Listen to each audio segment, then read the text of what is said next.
While I was working at the Philadelphia Eagles football team in Philadelphia, something very bad happened. We had a player, Fred Hill, his wife Fran, and Fran had taken their daughter Kim, 3 years old, to St. Christopher's Hospital in Philadelphia, and she was diagnosed with leukemia. And what happened was that the team, the wives of the players rallied, and they started an organization called Eagles Fly for Leukemia. And Leonard Toews, the owner of the Eagles, was fully supportive. And he said, Jimmy, why don't you check this out? Maybe this could be our charity.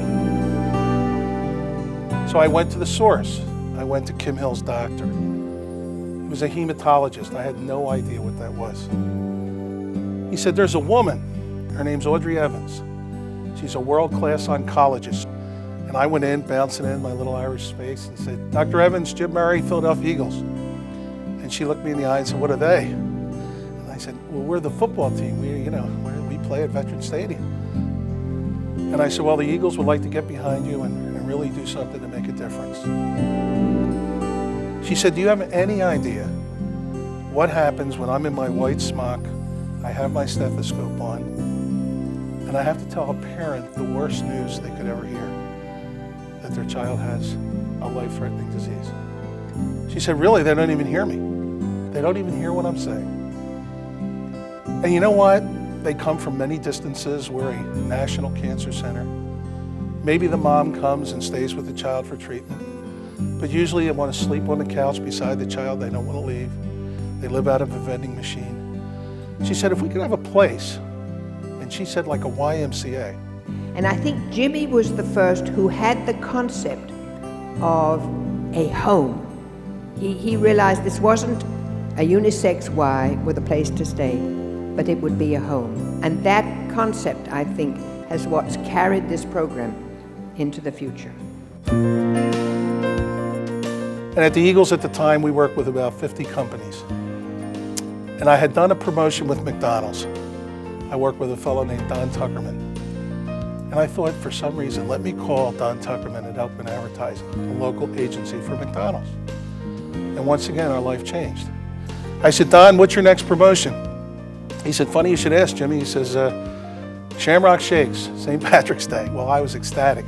I said, hey, Don, how about 25 cents from each Shamrock Shake? I'll give you Roman Gabriel, one of our star players. We could do a commercial. He said, Jimmy, if we give you all the money from the Shamrock Shakes, can we call it the Ronald McDonald House? I said, Don, you give me all the money, you can call it the Hamburglar House. I don't care what you call it. I mean, this was definitely, this was a big win.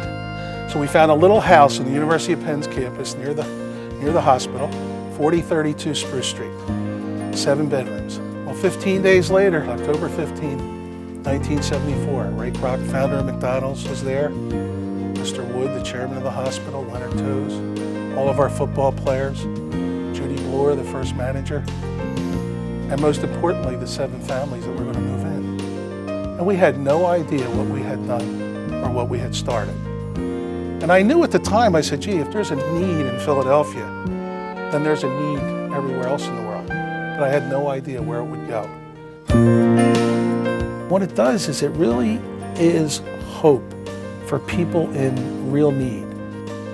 What Ronald McDonald House has done, what Ronald McDonald House Charities has done, has no borders.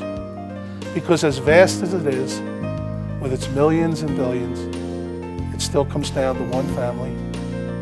I think that this could go as far as the ideas of people, the hope of people. I don't think there are any limits at all.